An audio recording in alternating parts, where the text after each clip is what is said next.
بسم الله الرحمن الرحيم نحمده ونصلي ونسلم على رسوله الكريم أما بعد فأعوذ بالله من الشيطان الرجيم بسم الله الرحمن الرحيم محمد رسول الله والذين معه أشداء على الكفار رحماء بينهم تراهم ركعا سجدا يبتغون فضلا من الله ورضوانا صدق الله العظيم اللهم صل على محمد وعلى آل محمد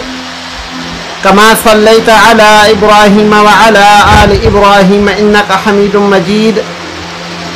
اللهم بارك على محمد وعلى آل محمد كما باركت على إبراهيم وعلى آل إبراهيم إنك حميد مجيد. معزز سامعین اکرام، اللہ رب العالمین نے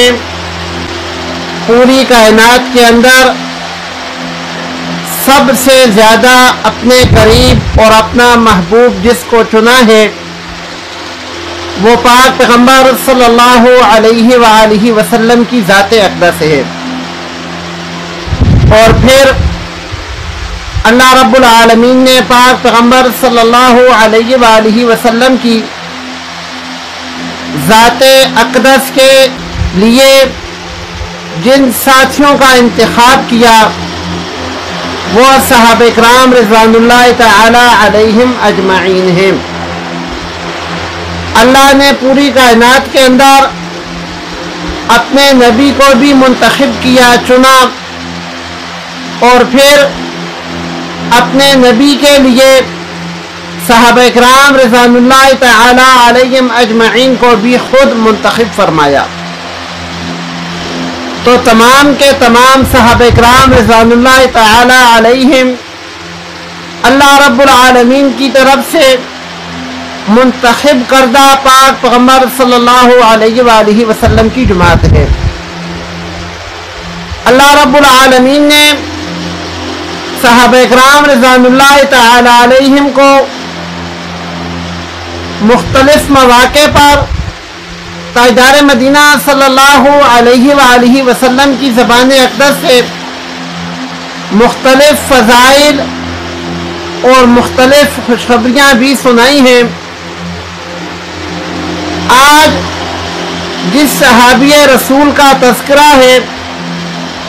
وہ خلیفۃ النبی